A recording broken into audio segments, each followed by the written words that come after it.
بسم الله الرحمن الرحیم. نن زمونږه اولنی درس دی د طریقة العصریه. طریقې ته وایي او عصر زمانې ته وایي. یعنی مطلب دا دی چې د دې زمانې مطابق د عربی ژبې تعلیم، یعنی په دې زمانه کې د عربی ژبې تعلیم څنګه پکار دی، څنګه به دې زمانه کې انسان عربی ژبه زده کوي. او عربي ژبه زده کول ډیر لازمي په دې ده ځکه چې د محمد صلی الله علیه وسلم ژبه عربي ده، قرآن پاک هم په عربي کې دی، جنت کې هم د جنتیانو ژبه عربي وي. نو د ټولو نه زیات مینه محبت د عربي سره پکار دی.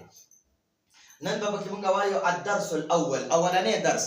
مونږ له پکې یو کتاب راکړی، یو قلم راکړی، یو کتاب راکړی، یو قلم راکړی، او یو راله د هاذا لفظ راکړی. هاذا لفظ کتاب خو کتاب ته وایي، قلم دی قلم ته وایي، او هاذا مونږ وایو هاذا دا، یعنی یو څیز ته چې اشاره کوو مونږ په پښتو کې وایو دا، یعنی دا قلم.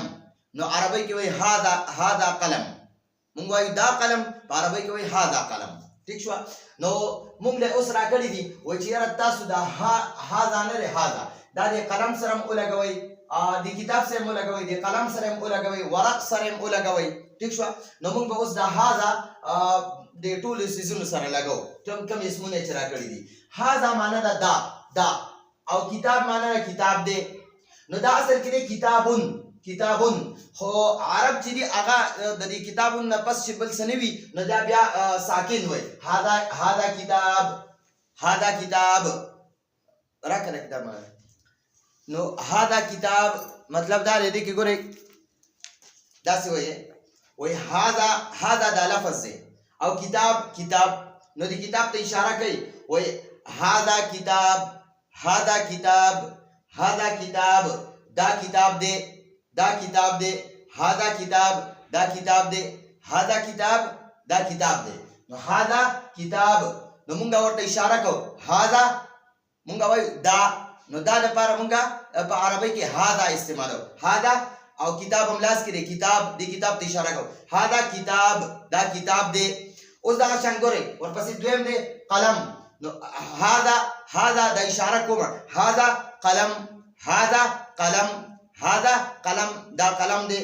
اوس ورق په عربی کې او دا قلمون هم اصل کې قلمون دی، خو دلته کې په وقف کوي نو وقف کې بیا دا تنوین نه ویل کېږي، نو هاذا قلم دا میم ساکن ویل کېږي. هاذا ورق پاڼې ته وایي، دا د دې کتاب دا پاڼه ده. نو زه وایم دې پاڼې ته اشاره کوم هاذا زه وایم دا ورق پاڼه ده، هاذا ورق دا پاڼه ده، هاذا ورق دا پاڼه ده، هاذا ورق دا پاڼه ده. اوس وګورئ دلته کې موږ له ما هاذا راکړی، دا ما هاذا د سوال دپاره راځي. د ما معنا ده څه دي، او هاذا معنا ده دا. نو دا معنا ده دا څه دي، دلته کې ورته بیا دا سوالیه نشان لګېدلی، دا داسې چې لګېدی دا سوالیه نشاني. یو خبره دې کې یاد وساتئ، دا هاذا چې دی هاذا، ما هاذا دا ما هاذا معنا دا څه دي. نو مونږه یعنی بیجان څیز چې سا نه اخلي هغې ته غیر ذوي العقول وایي، غیر ذوي العقول چې عقل یې نه وي. یعنی دا کتاب دی دا سا نه اخلي، دا قلم سا نه اخلي، دا بورډ سا نه اخلي، دا پکې سا نه اخلي، دا کمره سا نه اخلي، نو دا بیجان دي. دې بیجان ته غیر ذوي العقول وایي، یعنی غیر عقل والا چې عقل د دې نشته دی. ٹھیک شو؟ نو د هغې دپاره به چې د هغې باره کې سوال کې نو ما هاذا به وایي، ما هاذا یعنی دا څه دي. او که د جاندارو په باره کې سوال کې د یو انسان باره کې ته تپوس کې چې یاره دا څوک دي، نو مونږ په پښتو کې هغې دپاره الفاظ بدل وایو، دا څوک دي. او په پښتو کې د غیر ذوي العقول یعنی بیجانو لپاره وایو دا څه دي، او دا څوک دي. نو دا څه دي، نو دغه بیجان څیز ته وایو. او چې جاندار وي نو هغې دپاره مونږ وایو دا څوک دي. په دې پوه شوې؟ ګورئ اوس ما هاذا دا څه دي، نو دا مونږ د بیجان څیزونو دپاره تپوس کوو. نو دا ما هاذا دلته کې مونږ راکړی سوال وایي ما هاذا دا څه دي، نو ورته مونږ وایو هاذا کتاب، دا کتاب دی. نو مونږ نه تپوس کوي ما هاذا دا څه دي، مونږ دلته ورته بیا جواب څه ورکوو هاذا کتاب، دا کتاب دی. دلته بیا راکړي دي وایي ما هاذا دا څه دي، نو زه ورته وایم هاذا قلم، هذا قلم هذا قلم. بیا را سوال را کړی وای ما هذا، بیا را تپوس کوي ما هذا دا څه دي دا څه دي. ٹھیک شو. یا نو دلته کې ګورئ هذا کرسي، هذا کرسي دا کرسۍ ده، دا کرسۍ ده چې کرسۍ ده سړی بیا ورته دا کرسۍ ده. ما هذا دا څه دي، ما هذا دا څه دي. نو بیا ولا جواب وکړي هذا مکتب، یا دا بسته دا بیگ دی، یا دا دغه د میز دی میز. ٹھیک شو. ما هذا دا څه دي، هذا مکتب دا میز دی.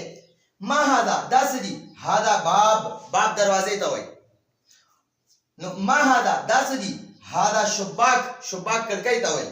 ما هذا دا څه دي، هذا جدار دا دیوال دی. نو دا د دې سیزونو باره کې موږ نه تپوس کړی، دا بار بار تپوس رانه ځکه کړی چې دا ستاسو په ژبه باندې جاری شي چې د بیجان سیز باره کې موږ تپوس کوو چې یاره دا څه سیز دی. نو چې هغې لپاره موږ عربۍ کې الفاظ یادي چې ما هذا دا څه سیز دی. نو بیا به هغې لپاره موږ جواب ورکوو هذا کتاب، هذا قلم، هذا کرسي، هذا مکتب، هذا باب، هذا شباک، هذا جدار. نو دا زمونږ الدرس الاول دا الطریقه العصریه. ان شاء الله دینه پس په بل درس کې مونږ دا هم د بیجانو باره کې بحث وکړو، د هغې لپاره هم هذا لفظ استعمال کو. دینه پس په ان شاء الله د جاندارو او دا بیجانو کې مذکر دی مذکر.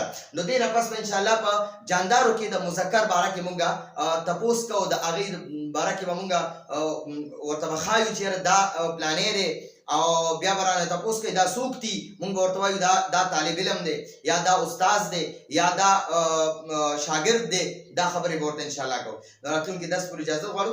هذا هو المرام والله اعلم بحقیقة الكلام.